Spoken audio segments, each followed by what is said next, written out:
Olá, tudo bem? Eu sou o pastor Magno Lessa e você é bem-vindo ao meu canal.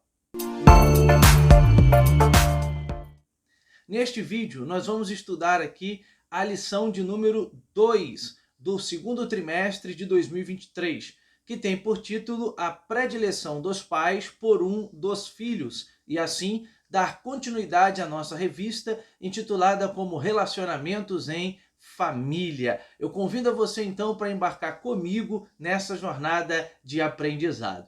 Antes, eu gostaria de te pedir, curta aí o nosso vídeo, curta aí e nos ajude a impulsionar mais esse vídeo. Também se inscreva em nosso canal. Vamos lá ao texto áureo da nossa lição. E amava Isaque a Esaú, porque a caça era do seu gosto, mas Rebeca amava Jacó. Gênesis capítulo 25, versículo de número 28.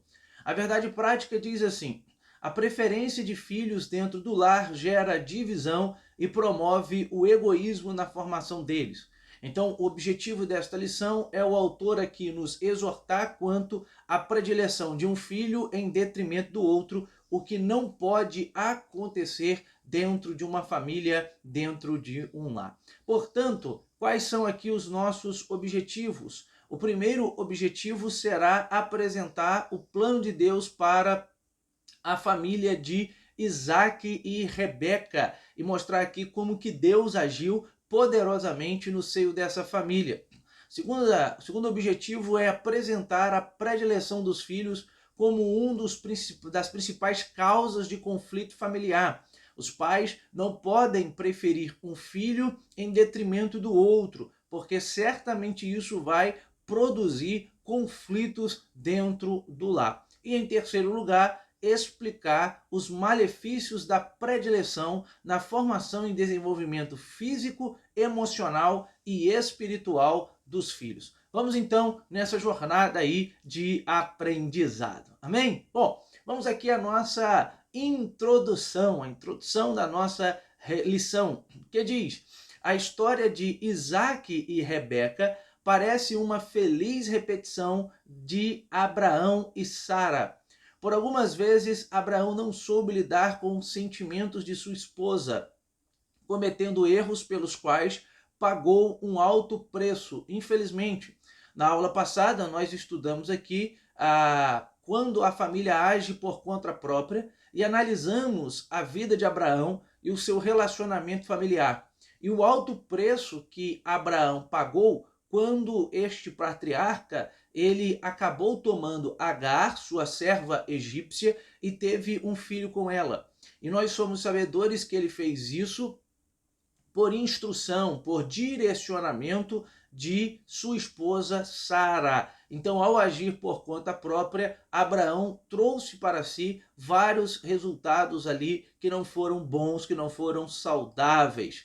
Bom, então nesta lição nós vamos estudar sobre o filho de Abraão e a predileção que Isaque tinha por Esaú e Rebeca tinha por Jacó. Isso fica muito claro na narrativa bíblica. Isaque ele tem uma inclinação mais para Esaú. E a Bíblia diz que isso inegavelmente vai gerar um ciúme no coração de Jacó. Tanto é que Jacó vai usar de meios ilícitos, meios errados, errôneos, para conseguir ter a posição que o irmão tinha. Lembrando que na época, o filho primogênito ele tinha direitos maiores do que o filho que não era primogênito. Apenas como um exemplo aqui, o filho primogênito, quando havia uma divisão de renda ou de terra, ele geralmente recebia uma porção maior, um espaço de terra maior do que o filho que não era primogênito. Então era muito importante no mundo antigo essa ideia da primogenitura, e é exatamente isso que nós veremos Jacó tentando retirar de Esaú, talvez, muito provavelmente, movido pelo ciúme e pela maneira que ele enxerga como o pai olha para o seu irmão.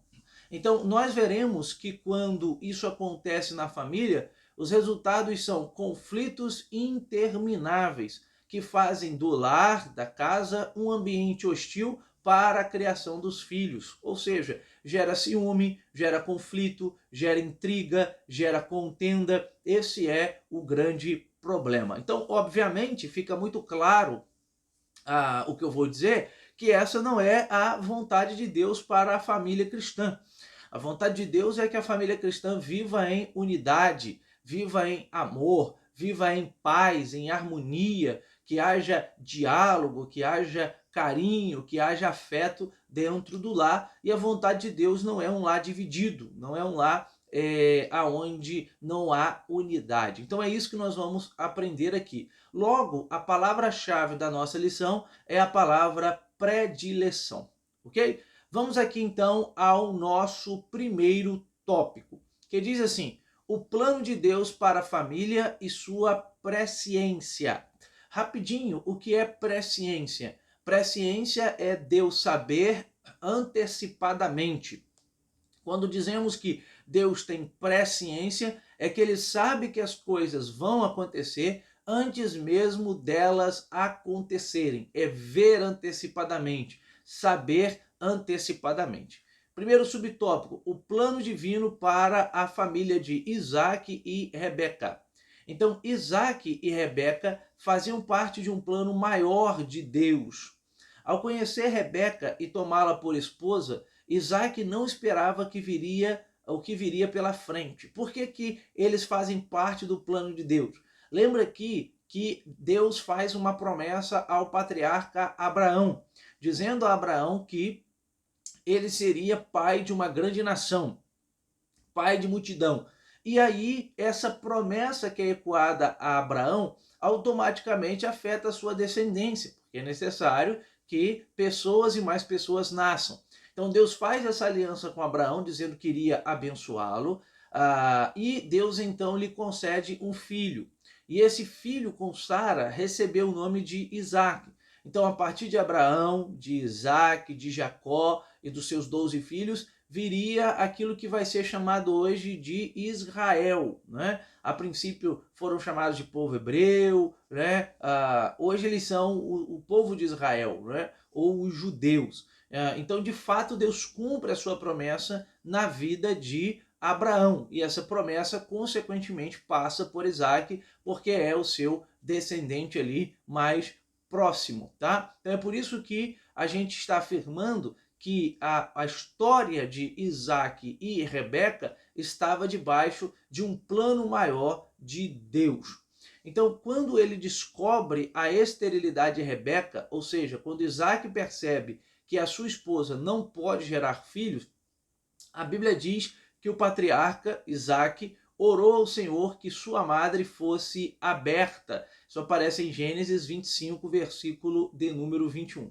Somente 20 anos depois dessa oração, com 60 anos de idade, Isaac recebe a notícia de que Rebeca estava grávida. Olha só que dado interessante, né? Sara era estéril, e a Bíblia diz que Deus fez Sara gerar. Rebeca também era estéril, e aí Isaac fez o que todo crente fiel, todo crente que confia em Deus precisa fazer. Ou seja, quando ele percebeu o problema que era aqui a esterilidade de sua esposa, rapidamente Isaac fez aquilo que nós precisamos fazer. Ele foi orar, ele foi falar com Deus, ele foi pedir a Deus uma ajuda, uma resposta para que aquele problema da esterilidade fosse resolvido.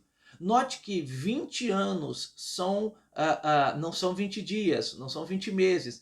20 anos é bastante tempo. Então, entre a oração de Isaac e a concretização e a resposta de Deus, demoraram 20 anos.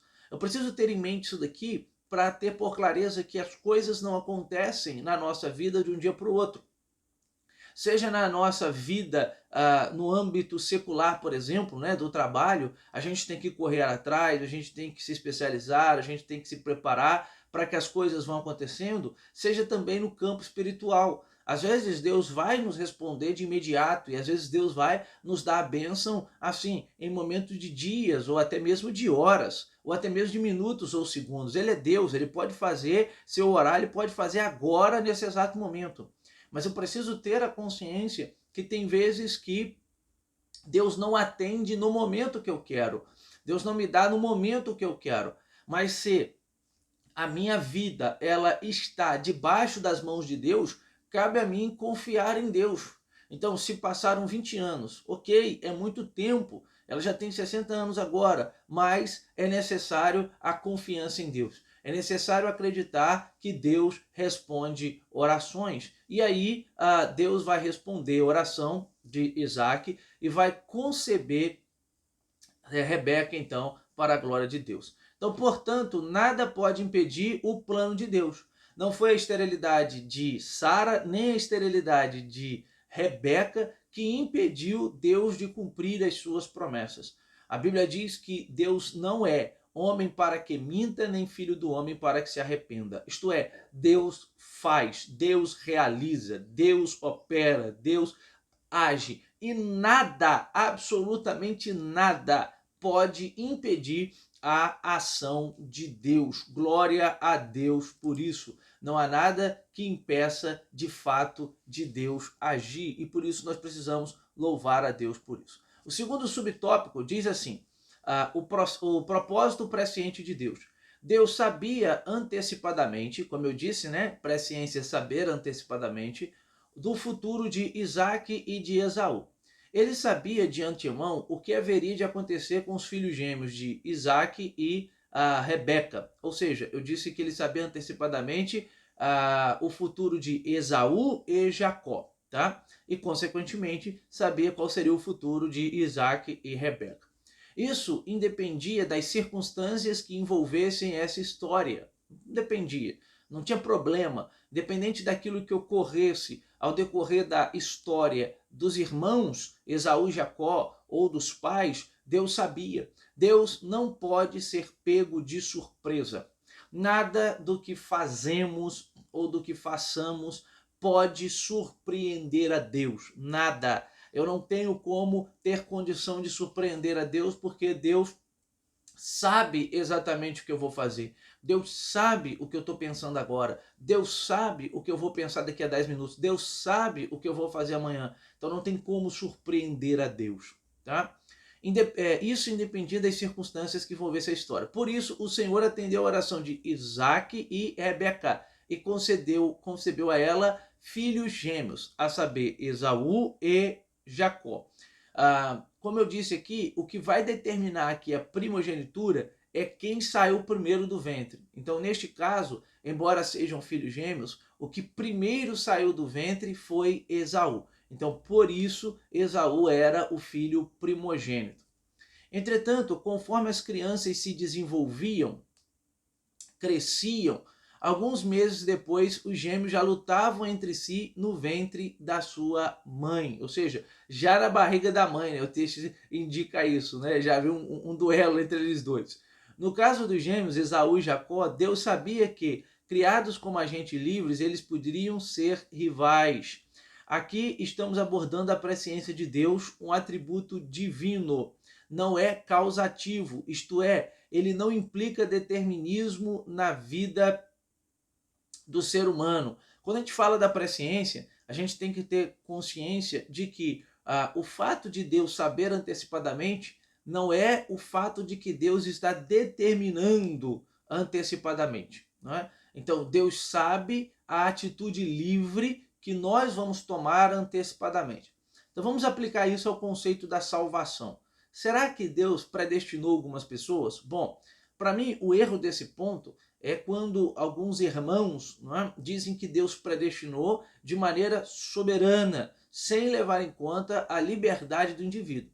Eu acho que é muito coerente a gente crer que Deus vê antecipadamente aquilo que a pessoa fará livremente e Deus simplesmente resolve não intervir, resolve deixar a pessoa agir ali e não intervir. Ele pode fazer isso? Pode. Porque aqui nós temos um conceito de livre-arbítrio. Então, o fato de Deus saber o que uma pessoa vai fazer não é que Deus está determinando o seu futuro, não é determinismo. Ele simplesmente sabe o que vai acontecer. E aí, portanto, temos consciência de que o Senhor, o nosso Deus, ele vai ter um propósito para cada vida, um propósito específico para cada vida, que às vezes nós não compreendemos, que às vezes nós não entendemos, porque não dá para a gente saber de fato a profundo e de maneira clara, por muitas vezes, o porquê Deus faz determinadas coisas. Mas a gente tem que ter aquela consciência de Paulo em Romanos 12. A vontade de Deus, ela é boa, perfeita e agradável. Embora você possa não entender, embora há momentos que eu não entenda, mas eu não posso perder isso de vista. A vontade de Deus, ela é boa. A vontade de Deus, ela é perfeita. E a vontade de Deus, ela é agradável. Então, vamos aqui agora para o segundo tópico, que traz o conflito familiar, a esterilidade, ou seja, o fato de não poder gerar, de Rebeca. Então, na antiguidade, uma mulher estéril era vista como uma pessoa amaldiçoada. Por que isso? Porque havia uma preocupação por parte das mulheres de gerar filhos. Elas acreditavam, e acreditava-se na época, que a mulher deveria gerar essa criança, porque gerar uma criança era bênção de Deus. Então, o valor de uma mulher na antiguidade estava muito relacionado à capacidade dela gerar, à capacidade dela ter filhos. Quando uma mulher ela era estéril, acreditava-se que essa mulher estava sendo punida, neste caso aqui, por Deus, ou ela era amaldiçoada. Porque o que justificaria o fato dela não poder gerar? Deus não permitiu que ela gerasse?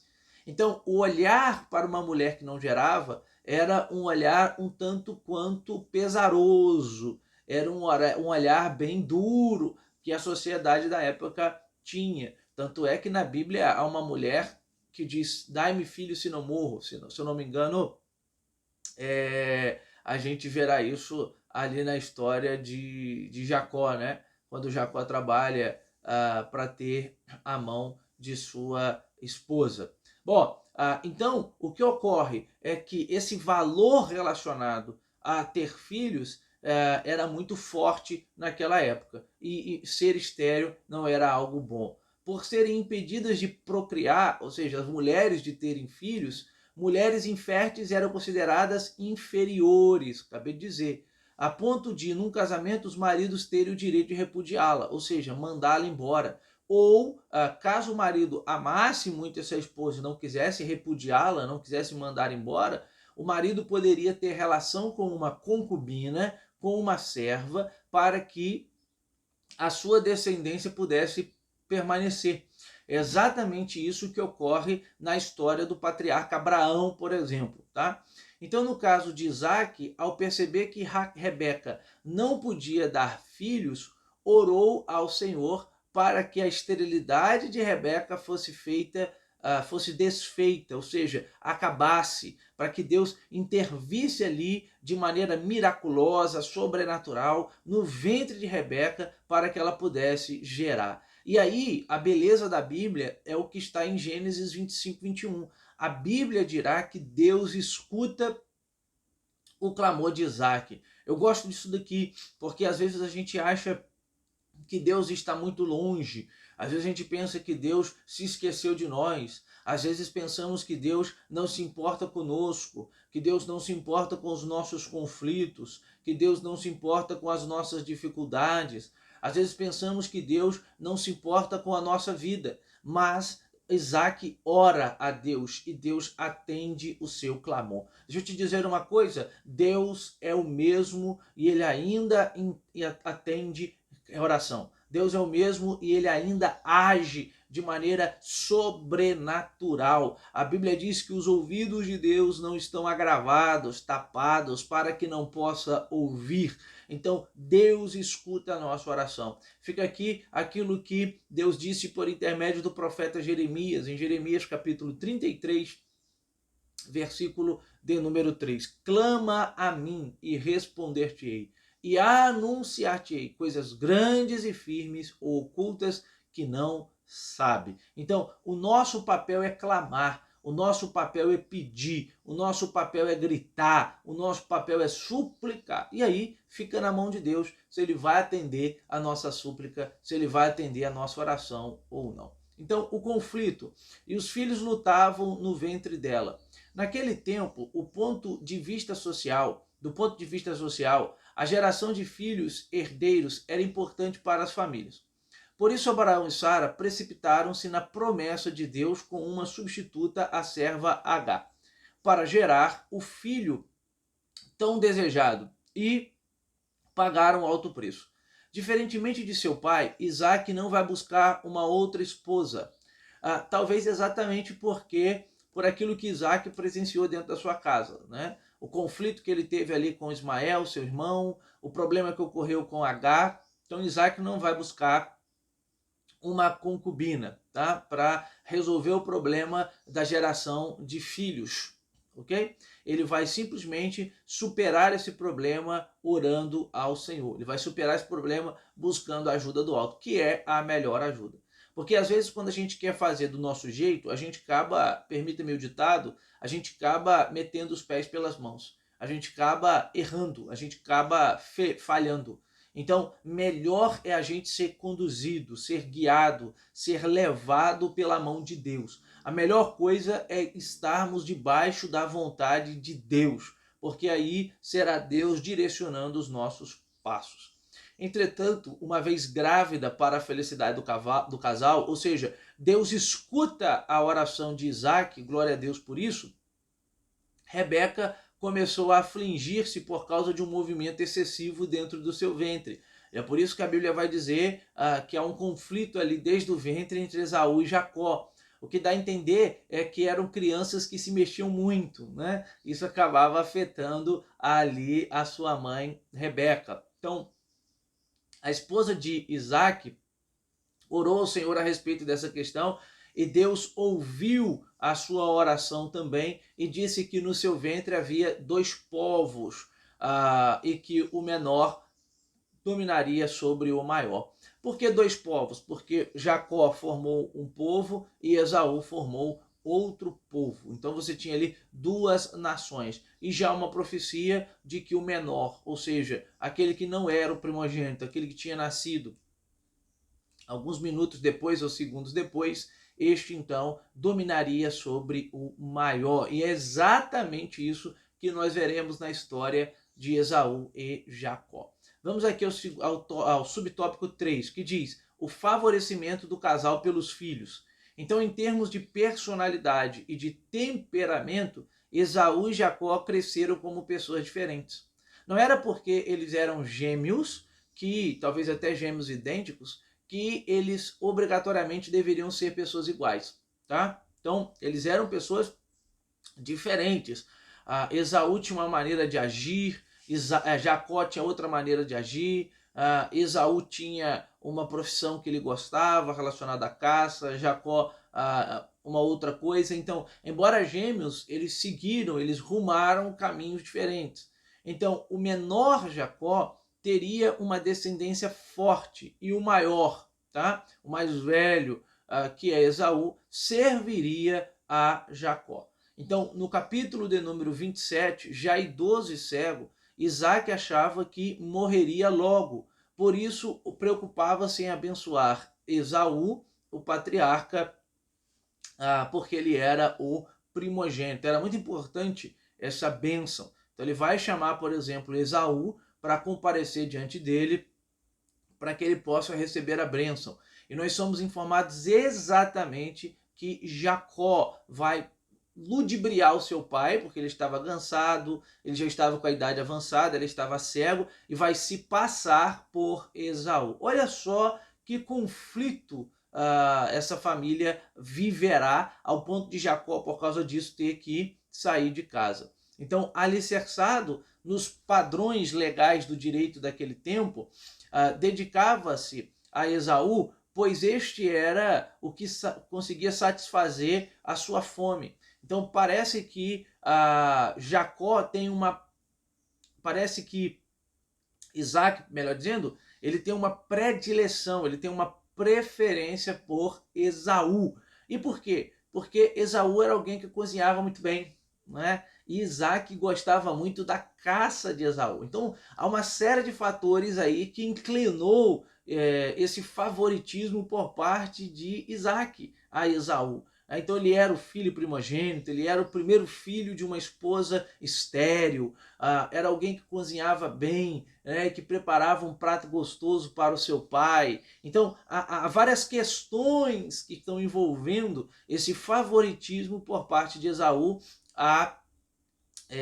por parte de Isaac, melhor dizendo, a Esaú. Então isso não foi bom, isso foi ruim, tá?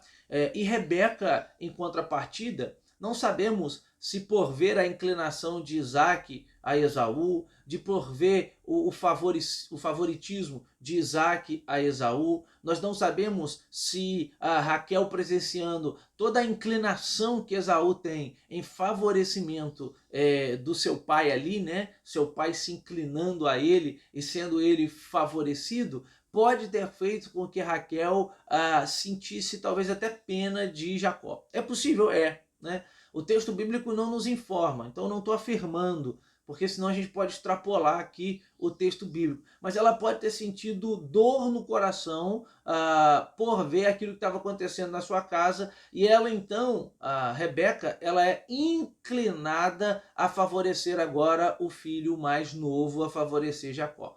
Então o conflito aí está armado. Você tem o pai Isaac favorecendo Esaú e você tem a mãe Rebeca favorecendo Isaac, favorecendo Jacó, melhor dizendo, tá? Então, bom, isso é um problema sério que vai gerar na família de Isaac e Rebeca, ao ponto de Jacó, movido por ciúme, acabar ludibriando o próprio pai para conseguir a bênção que era do seu irmão, tá? Então, fique claro aqui, Isaac favorecia Esaú e Rebeca favorecia Jacó, tá? Bom, então o problema da predileção por filhos na família, esse é o nosso tópico de número 3. Então, Esaú, o filho predileto de Isaac. Isaac demonstrou fraqueza ao receber o agrado de Esaú, que lhe trazia a carne da caça do campo, ignorando dessa forma a profecia de Gênesis 25, 23. Por força dos padrões sociais da época, o primogênito tinha a primazia no futuro da família. Por exemplo, com a morte do pai, o primogênito assumiria o papel de líder da casa. Então, enquanto o pai estava vivo, o patriarca estava vivo, o pai era o responsável pela casa. Na morte do pai, essa responsabilidade passava automaticamente para o primogênito, tá? Então, o primogênito tinha alguns direitos e até mesmo privilégios em detrimento dos outros irmãos. Por isso, Isaac pensava que deveria ministrar a bênção patriarcal com direito de primogenitura a Esaú, o mais velho. Entretanto, ele não compreendeu o propósito de Deus para seus filhos, ou seja, ele não levou em conta a profecia de que o menor iria dominar o maior. Ele não levou em conta essa profecia. Então ele foi abençoar aquele que era o maior, ou seja, ele foi abençoar o filho primogênito.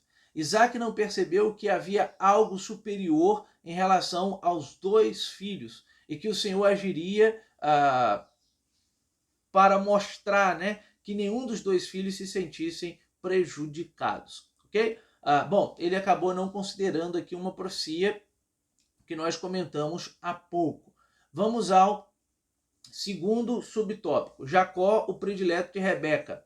Então, Esaú, o predileto de Isaac, e Jacó, o predileto de Rebeca.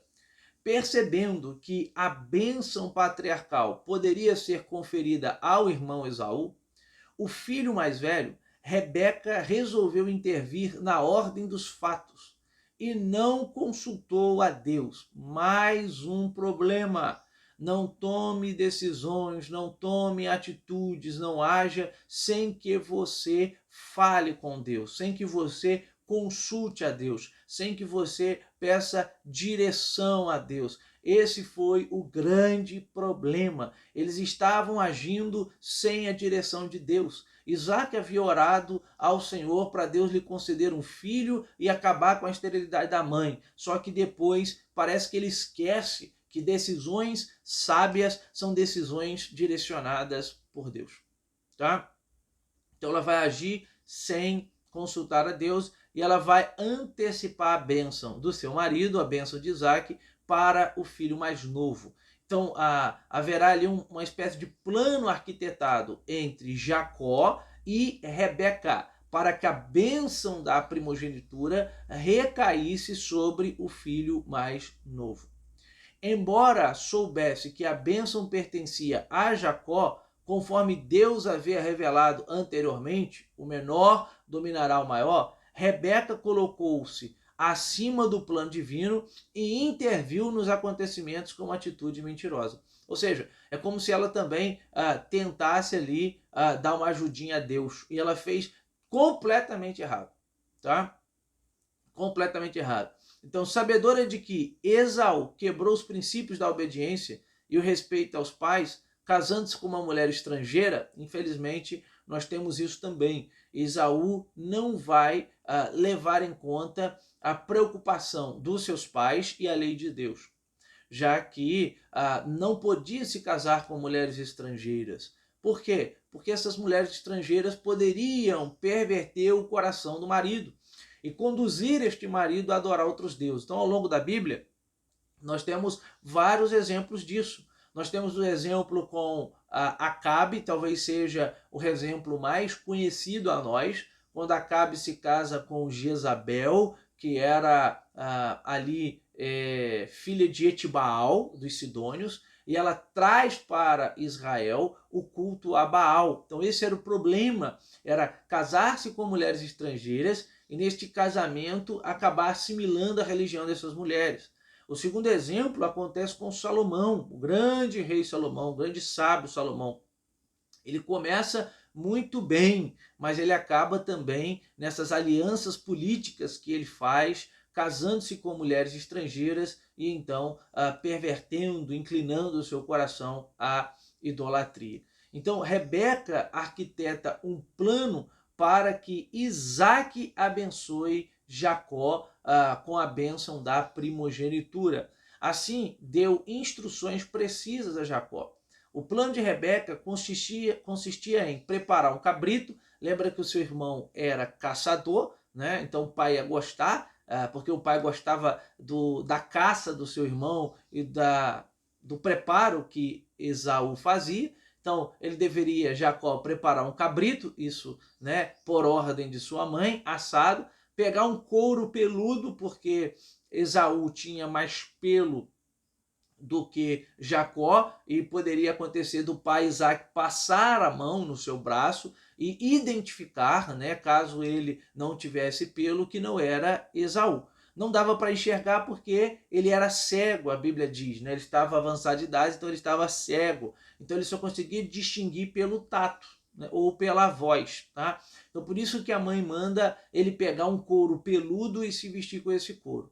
Então este deveria levar o assado ao seu pai e imitar a voz de seu irmão. Ou seja, ele deveria passar por Esaú para enganar o seu pai. Eu acho interessante que depois de bastante tempo em que Jacó está fora, porque esse evento aqui vai levar Jacó a ter que sair de casa para não morrer, né? Porque seu irmão vai tentar matá-lo, e ele vai para a casa de Labão, e quando ele está retornando, ele passa por um val chamado Val de Jaboque, e nesse val o anjo do Senhor aparece para ele. E é interessante que o anjo do Senhor pergunta a ele, qual é o seu nome? Né? Então ele sai de casa enganando seu pai, tomando a primogenitura do seu irmão, e agora dizendo que era Esaú, porque ele se passou por Esaú. E agora que ele está diante de Deus, ele não pode dizer que é Esaú. Ele não pode mentir, ele não pode ludibriar, ele não pode enganar. Então ele tem que dizer, eu sou Jacó. Eu acho bonito isso. E aí Deus então muda o nome dele, já que você teve coragem de dizer que era Jacó, então a partir de hoje você se chamará Israel. Às vezes Deus faz isso conosco. Deus nos leva para o secreto, para que no secreto Deus possa tratar conosco. Deus nos leva para a intimidade, para que na intimidade Deus possa tratar conosco. Bendito seja o nome do Senhor. Então, o problema da predileção pelos filhos, além do conhecimento que os pais tinham acerca do conflito entre os dois filhos, faltou a Isaac como líder da família. Ou seja, Isaac, que era o patriarca, Isaac, que era o pai, deveria chamar todo mundo à mesa e dar uma boa exortação a eles. Ele era o líder da família, ele era o patriarca, ele tinha que tentar resolver aquela questão. Então, tem problemas que são fáceis de resolver. A questão é que a gente deixa esses problemas irem passando, e a gente vai empurrando isso para debaixo do tapete, dizendo, não é nada, depois eu resolvo, não é nada, depois eu vejo, não é nada, depois eu dou conta disso, e aquilo vai crescendo, ganhando proporções tão grandes, que vira uma bola de neve. E depois que virou uma bola de neve, aquele problema que era pequenininho e agora está grande, vai ser difícil de resolver. Então, se Isaac tivesse chamado Jacó, tivesse chamado Esaú, tivesse chamado Rebeca e ter dito, olha, eu não quero esse conflito aqui em casa, eu não quero essa divisão aqui em casa, talvez a história deles dois teria sido completamente diferente. Então, tome uma posição, haja, tome atitude, não cruze os braços e veja a sua família ruir, e veja a sua família desmoronar, e veja a sua família indo de mal a pior. Faltou em Isaac habilidade, faltou em Isaac sabedoria para confrontar aqui os irmãos e resolver o problema. Por outro lado, também nós temos Rebeca. Rebeca não avaliou os danos morais e espirituais nos seus filhos. O presente relato bíblico nos ensina que é uma tragédia qualquer atitude dos pais que demonstram preferência a um dos filhos. Qualquer uma das atitudes que vai demonstrar preferência a um dos filhos pode produzir uma tragédia. Tá? Então tome cuidado com isso, para não gerar ciúme, para não gerar intriga, né? Para um filho não achar que você gosta mais de um em detrimento do outro. Eu sei que não há problema, você pode ter uma afinidade maior com o filho do que uma afinidade com o outro, porque sabemos que as crianças são diferentes, né? Então, há filhos que são mais apegados aos pais, há filhos que não são tão apegados aos pais. Então, não há problema disso. O problema é quando isso se torna uma preferência e você mostra de maneira muito clara que prefere um em detrimento do outro, tá? Por quê? A gente tem que entender que os filhos, eles são heranças do Senhor.